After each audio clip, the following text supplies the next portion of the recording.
స్తుతి మహిమలు నీకే నా యేసురాజా, ఆరాధన నీకే, నీ ప్రేమ నాలో మధురమైనది, అది నా ఊహకందని క్షేమ శిఖరము. నా ప్రతి పదములో జీవము నీవే, నా ప్రతి అడుగులో విజయము నీవే. నా విశ్వాస యాత్ర కొనసాగుతున్నది, కొనసాగించే యేసు నాకు తోడుండగా, కొనసాగించే యేసు నాకు తోడుండగా. నీలో నా కృపామయుడా, నీలో నా నివసింపజేసినందునా, ఇదిగో నా స్తుతుల సింహాసనం. ఏ యోగ్యత లేని నాకు జీవ కిరీటమిచ్చుటకు, ఏ యోగ్యత లేని నాకు జీవ కిరీటమిచ్చుటకు, నీ కృపను విడక శాశ్వత కృపగా మారెను, నీ కృపను విడక శాశ్వత కృపగా మారెను. కృపామయుడా, నీలో నా కృపామయుడా, నీలో నా నివసింపజేసినందునా, ఇదిగో నా స్తుతుల సింహాసనం. విడువనని ఎన్నడు నిన్ను ఎడబాయనని, నిన్ను ఏమాత్రము విడువనని, ఎన్నడు నిన్ను ఎడబాయనని మాట ఇచ్చిన మంచి దేవుడు నిన్ను మరచిపోతాడా, ప్రాణమిచ్చిన ప్రేమ రూపుడు నిన్ను విడచిపోతాడా, నిన్ను ఏమాత్రము విడువనని, ఎన్నడు నిన్ను ఎడబాయనని.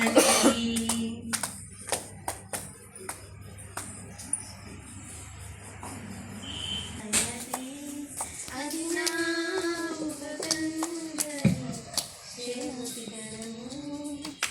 నీ ప్రేమ నాలో మధురమైనది, అది నా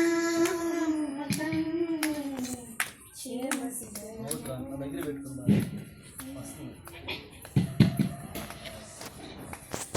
తీరి కోరుకున్నావు ప్రేమ చూపినను, పరవశించులో మహిమ పరతు నిన్నే, కృపానిధి నీవు, సర్వాధికారివి నీవు, సత్య స్వరూపివి నీవు, ఆరాధింతును నిన్నే, నీ ప్రేమ నాలో మధురమైనది, అది నా ఊహకందని క్షేమ శిఖరము. చేరితి నిన్నే విరిగిన మనసుతో కాదనలేదు. బహుగా చేసేది. ఆమె చనిపోయినా కూడా ఆమె గురించి చాలా మంది సాక్ష్యం ఇస్తున్నారు. 41-40 వచనాల్లో ఉంటది అనుకుంటున్నాను. అక్కడ ఒక మాట ఉంటది, ఏమిటంటే పేతురు ఆ ప్రాంతానికి వచ్చినప్పుడు కొంతమంది స్త్రీలు ఆ దోర్క కూడా సాక్ష్యం ఇస్తున్నారు. ఆమె బ్రతుకున్నప్పుడు కుట్టినటువంటి అంగీలు వస్త్రాలు చూపిస్తూ పేతురుకు సాక్ష్యం ఇస్తున్నారు. అయ్యా ఇదిగో ద్వారక మరణించక ముందుగా మాకు అంగీలు గుట్టించింది, వస్త్రాలు గుట్టించింది అని ఆమె గురించి ఒక మంచి సాక్ష్యం ఇస్తున్నారు. ప్రియా దేవుని బిడ్డల, దేవునికి స్తోత్రం, హల్లెలూయా. మరి ఆ తబిత లేకపోతే ద్వారక మరణించింది, ఆమె శత్రులు మాట్లాడుతూ ఉన్నారు. అర్థమవుతుందా? అందుకని గమనించండి, ఈ లోకంలో జీవితం చాలా విలువైనది. చనిపోక ముందుగా మన మంచి కార్యాలు చేసేవారికి ఉండాలి.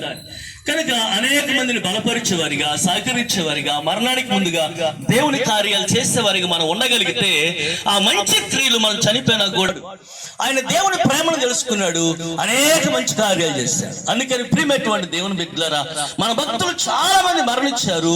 వారు విశ్వాసంతో చేసిన కార్యాలు ఇప్పుడు కూడా మనం చూస్తానే ఉంటాం, వింటానే ఉంటాం, ఆ కార్యాలు వీక్షిస్తానే ఉంటాం. అందుకని గమనించండి ప్రియ దేవుని బిడ్డలారా, మనం కొంతకాలమే ఈ లోకంలో ఉంటాం, మరలా వెళ్ళిపోతాం పరలోకానికి. అందుకని యేసునందు విశ్వాసం నుంచి నమ్మి బాప్తిని తీసుకున్న మనందరం కూడా పరలోకానికి వెళతాం. అయితే మనతో వచ్చేది ఏమిటంటే మన ఆస్తిపాస్తులు గాని, మనకున్నటువంటి పదవులు గాని, గౌరవాలు గాని, మరి వెండి బంగారం గాని సమస్తము రావు గాని, మనం యేసు పక్షంగా ఉండి చేసే కార్యాలు మనతో కూడా వస్తాయి. అందుకని గమనించండి, దాని ప్రతిఫలం మనం అనుభవిస్తాం. మరణం ఎప్పుడైనా రావచ్చు, ఏ క్షణమైనా రావచ్చు, కానీ మరణానికి ముందు మన జీవితం చాలా విలువైనది. ప్రభు కోసం పాటుపడితే, ప్రభు కోసం కష్టపడితే, ప్రభు నామను బట్టి మనం మంచి కార్యాలు చేయగలిగితే, ప్రభు పక్షం మనం చేసే కార్యాలు మనతో వస్తాయి. ప్రియమైనటువంటి దేవుని బిడ్డలారా, దాని ఫలము, దాని బహుమానం మనం పొందుకుంటాం. అర్థమవుతున్న వేబు గురించి మనందరికీ బాగా తెలుసు. వేబు గురించి చాలా మాటలు మనం వింటాం. బైబిల్లో ఒక మాట చెప్తాను. వేబు గ్రంథం చూడండి 29వ అధ్యాయం. ఎప్పుడు చాలా చేశాడు. మనం ఫస్ట్ వచ్చిన వాళ్ళు చదువుతాం అన్ని కదా, అన్ని మనకి అర్థం కాదు, కొన్ని సందర్భాల్లో మనం చూడలేము. వేబు భక్తిపరుడు, ఆయన భక్తి ఎలా ఉంటుందో చెప్తా బైబిల్లో. ఒకసారి వేబు గ్రంథం చూడండి 29వ అధ్యాయం. నేను చాలా సందర్భాలు ఈ మాటలు గుర్తు చేస్తూ ఉంటాను. 12వ వచనం, ఎలాగనగా మొరపెట్టిన దీనులను, తండ్రి లేని వారిని, సహాయం లేని వారిని నేను విడిపించుతుని, నశించడానికి సిద్ధమై ఉన్న వారిని దీవెన నా మీదకి వచ్చను. ఈ మాట గమనించండి. విధవరాండ్ర హృదయమును సంతోష పెట్టించుతుని, నేను నీతిని వస్త్రముగా ధరించుకొని ఉంటుని గనుక అది నాకు నన్ను ధరించును. ఈ మాట గమనించండి. నా న్యాయ ప్రవర్తన నాకు వస్త్రము పాగాయను. గుడ్డివానికి నేను కన్నునైతుని, కుంటివానికి పాదమునైతుని, దరిద్రులకు తండ్రిగా ఉంటుని, ఎరగని వారి వేక్షమున శ్రద్ధగా విచారించుతుని. కుంటివారి కాలుగా ఉన్నాడు, గుడ్డివాడి కన్నుగా ఉన్నాడు, దరిద్రుల యొక్క మొర విన్నాడంట, తరలేటువంటి వారి తండ్రిగా ఉన్నాడు. ఇలా చాలా కార్యాలు వేబు యొక్క జీవితంలో చేయబడ్డాయి. అందుకే వేబుని ఊజు దేశమందు వేబులకు మనుషుడు ఉన్నాడు. అతడు యథార్థవంతుడు, నీతిమంతుడు, దేవుని యొక్క భక్తులు చెడుతను విసర్జించిన వాడు. వేబు గ్రంథం మొదటి రెండు వచనాల పత్రిక 2వ అధ్యాయం. అవును ప్రియాది, ఎందుకు మంచి కార్యాలు చేయమంటున్నాడు దేవుడు అంటే, దాని ద్వారా కూడా ప్రభు పరలోకాన్ని ఇస్తాడు. రోమిలకు రాసిన పత్రిక 2వ అధ్యాయం. నేను 6వ వచన భాగం 7వ వచన భాగం చదువుతున్నాను. ఆయన ప్రతి వానికి వాని క్రియలు చొప్పున ప్రతిఫలం ఇచ్చును. 7వ వచన భాగం. శత్రులను ఓపికగా చేయుచు మహిమను, ఘనతను, అక్షేతను వెదకు వానికి నిత్య జీవమునిచ్చును. అర్థమవుతుందా? సత్యాన్ని శ్రద్ధగా చేస్తూ అక్షేతను, ఘనతను ఎత్తికేటువంటి వారికి దేవుడు నిత్య జీవాన్ని ఇస్తాడంట. దేవునికి స్తోత్రం, హల్లెలూయా. మన పితరులు చేసే సత్క్రియలు, మంచి కార్యాలను బట్టి కూడా దేవుడు వారికి పరలోకాన్ని ఇస్తాడు. అర్థమవుతుంది. వారి సువార్త తెలియదు కదా, ప్రభు తెలియదు కదా, అప్పుడు యేసు ప్రభు గురించి వారి అవగాహన లేదు కదా, మరి వారికి ఎలా వచ్చింది పరలోకం? సత్యాన్ని బట్టి వస్తుంది, మంచి కార్యాలను బట్టి వస్తుంది. అందుకని ప్రియమైనటువంటి దేవుని బిడ్డలారా, ఈ లోకంలో మనం ఎప్పుడు మరణిస్తామో తెలీదు, ఎప్పుడు ఈ లోకాన్ని విడిచిపెడతామో తెలియదు. అందుకని గమనించండి, ప్రాణం ఉండగా, ఊపిరుండగా, ఆయుష్ ఉండగా, ఆరోగ్యం ఉండగా దేవుని కోసం పాటుపడదాం, దేవుని కోసం ప్రయాసపడదాం, దేవుని పిల్లలుగా మంచి కార్యాలు చేద్దాం. అవి మనతో పాటు వస్తాయి. పరలోకంలో మన కోసము జీవ కిరీటం, నీతి కిరీటం, ఉల్లాస వస్త్రం, మహిమ వస్త్రాలు ఉన్నాయి బైబిల్లో. కనుక బైబిల్ గ్రంథం మనం గమనించినట్టయితే పౌలు భక్తుడు అంటాడు, మంచి పోరాటం పోరాడుతుని, నా పరుగు కడముట్టించుతుని, విశ్వాసమును కాపాడుకుంటుని, నా కోసము నీతి కిరీటం ఉంచబడి ఉన్నది. అందుకని భక్తులు చాలా మంది మంచి కార్యాలు చేసి మంచి బహుమతులు పరలోక రాజ్యంలో పొందుకున్నారు. అందుకని గమనించండి, మనము కూడా ఒకరోజు మరణిస్తాము. మన కార్యాలు, మనం చేసే మంచి పనులు మనతో వస్తాయి. కాబట్టి ఆ విశ్వాసము ద్వారా, హేబేలు మరణించినా కూడా విశ్వాసం ద్వారా మాట్లాడుతున్నాడు. ఆయన సాక్ష్యాలు మనం విన్నాం, ఆయన చేసిన నీతి కార్యాలు మనం విన్నాం. ఈ రోజు మనము చనిపోయినా కూడా విశ్వాసంతో మనం చేసే కార్యాలు మనతో వస్తాయి. అందుకని ప్రియమైనటువంటి దేవుని బిడ్డలారా, ఎప్పుడు చనిపోతాను ఆలోచించగానే ఎప్పుడేం చనిపోతాం. కానీ ఇక చనిపోక ముందుగా ప్రభు కోసం ప్రయాసపడతా నేర్చుకుందాం, ప్రభు బిడ్డలుగా ఉంటే నేర్చుకుందాం, అనేక మందికి మనం ప్రోత్సహించే వారికి సాక్షిగా ఉందాం.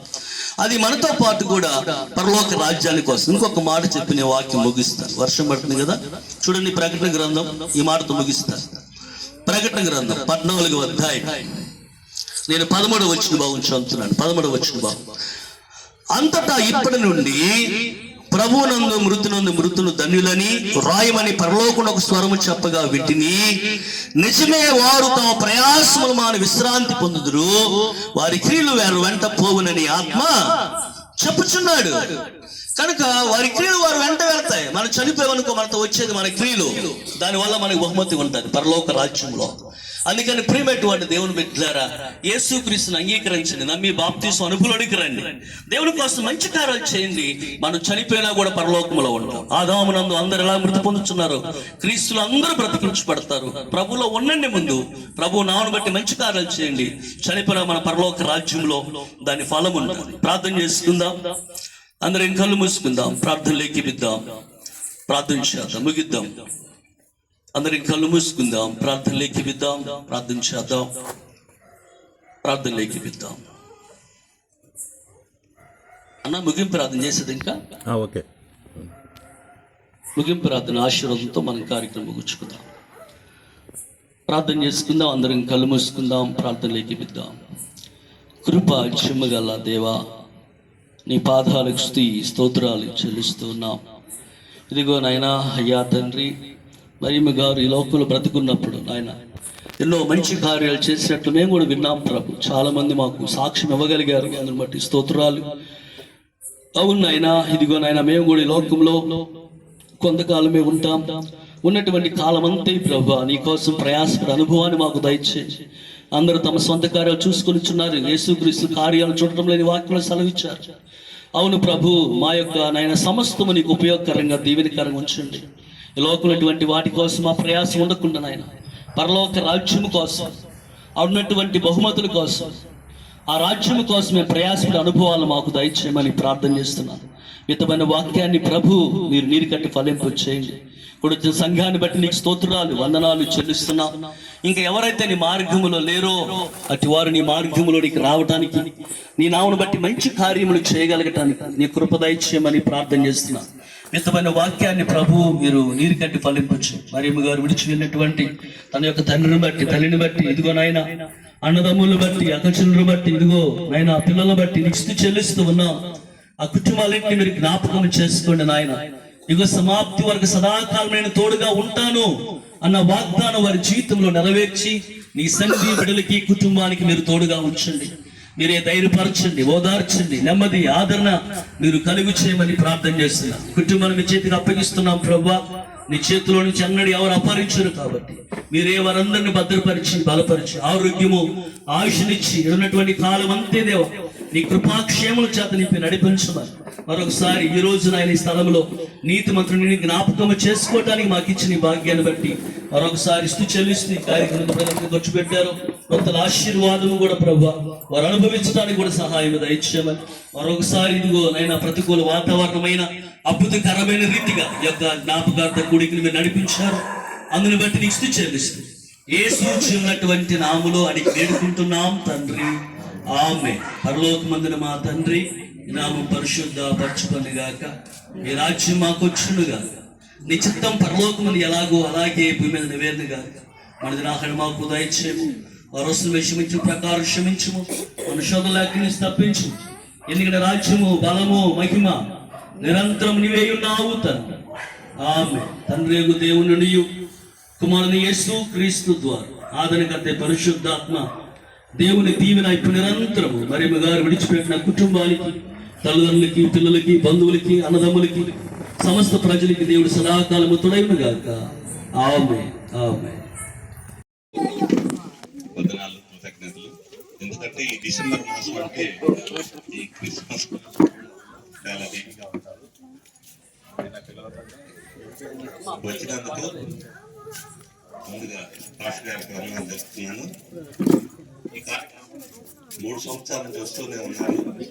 మా మీద ప్రేమించి, అక్క మీద ప్రేమించి, నాన్నగారి కుటుంబం పట్ల మీరు ఎంతో ఆదరణ చూపిస్తూ ఇది 4వ సారి కూడా మా మీద ప్రేమతో ఇటువంటి వాతావరణంలో కూడా మీరు పిలవమని వచ్చిన పెద్దమ్మలకి, చిన్నమ్మలకి, అత్తమ్మలకి, మావయ్యలకి, అల్లుళ్ళకి, అన్నదమ్ములకి, వదిళ్ళకి అందరికీ కృతజ్ఞతలు తెలుపుకుంటూ అక్క విషయంలో ఇప్పిస్తున్న ప్రేమను బట్టి మరొకసారి ధన్యవాదాలు తెలుపుకుంటూ బాబు ఇటీవలే ఇప్పుడు అమ్మాయి ఇప్పుడుంది 8 సంవత్సరాలైంది. సంహిక 3 నెలల క్రితం మనవడు పుట్టాడు అక్కకి, సురేష్ కుమార్. వారి గురించి మీరు ప్రార్థనలో జ్ఞాపకం చేసుకోండి. సువర్ణ కోడలు, అక్క కోడలు, బాబు శరీను, మనవరాలు వచ్చి సంహిక, మనవడు వచ్చి సురేష్ కుమార్ అన్నమాట. అందరు మీ ప్రార్థనలో జ్ఞాపకం చేసుకోమని, భోజనం తిరిగి వెళ్ళమని. ఓకే, ఈ అవకాశం ఇచ్చిన ధన్యవాదాలు.